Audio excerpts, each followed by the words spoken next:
Para que serve o cronograma de um evento? É a mesma coisa que programação? E qual seria a diferença entre mailing list e checklist? Muita pergunta difícil? Relaxa, vou te explicar tudo nesse vídeo.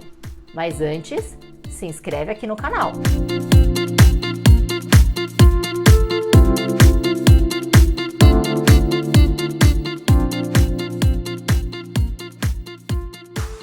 Olá, Backstagers! Bem-vinda, bem-vindo ao Backstage, o canal para quem quer aprender sobre eventos e não tem tempo a perder.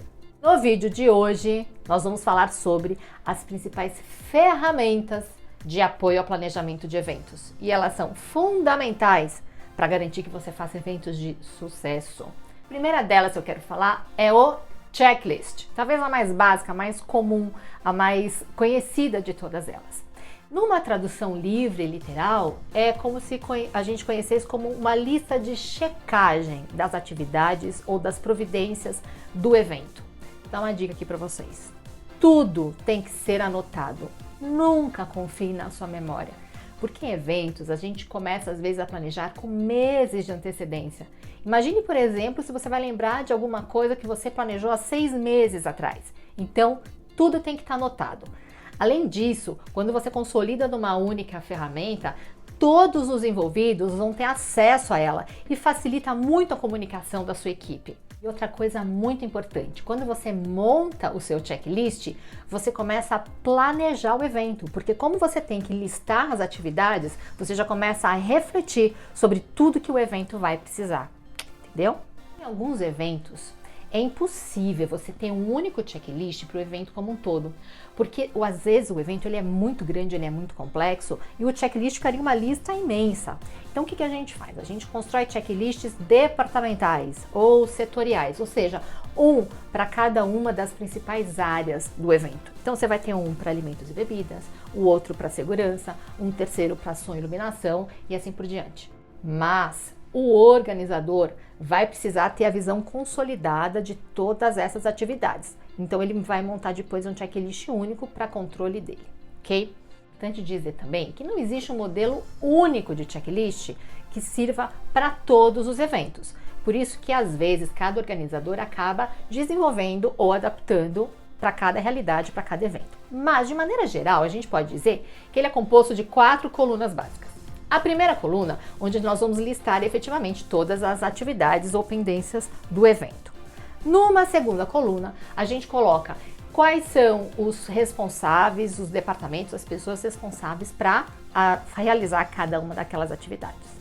Terceira coluna, a gente coloca a data, o prazo máximo de realização de cada atividade. E na quarta e última coluna, é a coluna do status, onde efetivamente você vai ticar se aquela atividade já foi realizada ou não, ou se ela está atrasada. Vou abrir aqui um parêntese nessa explicação. Tem gente que confunde os termos mailing list e checklist. Será que eles têm alguma coisa a ver, alguma coisa em comum? Bom, eu não vou ficar aqui pregando o sermão de que você precisa aprender a falar inglês, porque é importante para cada profissional hoje na atualidade. Mas o fato é que esses termos são sim usados em inglês normalmente nessa atividade, então bora aprender o que eles significam. Não é porque ambos terminam em list e são em inglês que eles querem dizer alguma coisa parecida, não tem nada a ver mesmo. Mailing list é a lista de convidados do seu evento, tá? Muitas vezes a gente só usa o termo mailing para designar a sua lista de convidados, onde você também coloca, além do nome, os contatos, telefone, e-mail daquele grupo de pessoas que você vai convidar para o seu evento. Bom, vou falar agora de outra ferramenta fundamental para o planejamento de eventos, que é o cronograma. Segundo o dicionário Aurélio, que seria da nossa vida sem esse dicionário, o cronograma é a representação gráfica da previsão da execução de um trabalho, na qual se indicam os prazos em que se deverão executar as suas diversas fases. Aí você pode estar se perguntando, qual a relação de cronograma com checklist? Eu costumo dizer que eles são primo-irmãos, porque assim, para a gente montar o cronograma, geralmente a gente parte do checklist, onde a gente já listou todas as pendências e atividades do evento.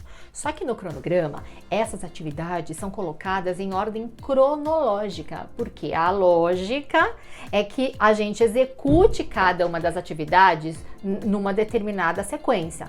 Por exemplo, para a gente fazer o convite de um evento, eu preciso antes definir o local e a data desse evento, certo? Então, lá no cronograma, nós vamos descrever que primeiro eu preciso definir o local e a data e depois fazer o convite e enviar o convite. Então, para isso que serve o cronograma, porque ele nos delimita, ele nos baliza esta sequência lógica das atividades. Vou contar uma história.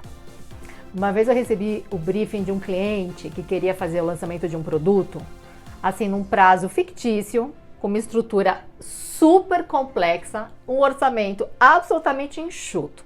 Mas foi só depois de ter montado o cronograma do evento e apresentado para ele que ele se convenceu que ele tinha que rever a data daquele evento, porque jamais a gente conseguiria entregar aquele evento naquele prazo tão apertado. E sabe o que eu sempre falo? As pessoas que nunca fizeram um evento, que não têm experiência sobre eventos, acham que tudo está pronto. Eu costumo brincar dizendo que parece que a gente está numa pastelaria. Sai o lançamento de um produto, sai 2 casamentos aí, em vez de sai um pastel de pizza, sai pastel de queijo, sai um monte de evento que esteja pronto. Bom, alguns então podem contra-argumentar. Silvia, então é só você pagar a taxa de urgência e ter o seu serviço, o seu produto sendo entregue antes da data do que foi combinado. E o que é a taxa de urgência?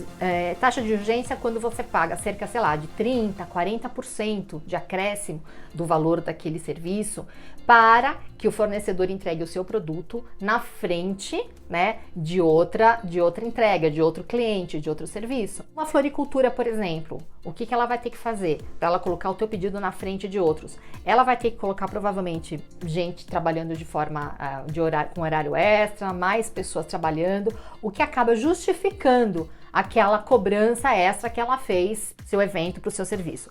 Mas eu queria contar uma coisa para vocês, nem sempre, mesmo você pagando uma taxa de urgência, você consegue fazer com que aquele fornecedor entregue antes do prazo. Outra história aqui, hoje é o dia das histórias. Uma vez eu estava organizando um evento e eu precisava que a gráfica entregasse os convites antes do prazo, porque estava para ter greve dos Correios e se tivesse essa greve, os nossos convites nunca chegariam no prazo. Tá? Bro, as pessoas devem estar fazendo conta agora da sua idade, raciocinando. Só no século passado a gente ainda enviava o convite pelo correio. Bom, Valê, é verdade. Esse evento aconteceu sim no século passado, mas eu não vou falar minha idade, tá? Vamos deixar quieto. Voltando para minha história? Ok. Então eu cheguei para a gráfica, tive que negociar aquela famosa apertada na gráfica, assim, negociando para que eles me entregassem aqueles convites antes do prazo, expliquei a situação, mas o que eles me deram de resposta eu nunca mais esqueci.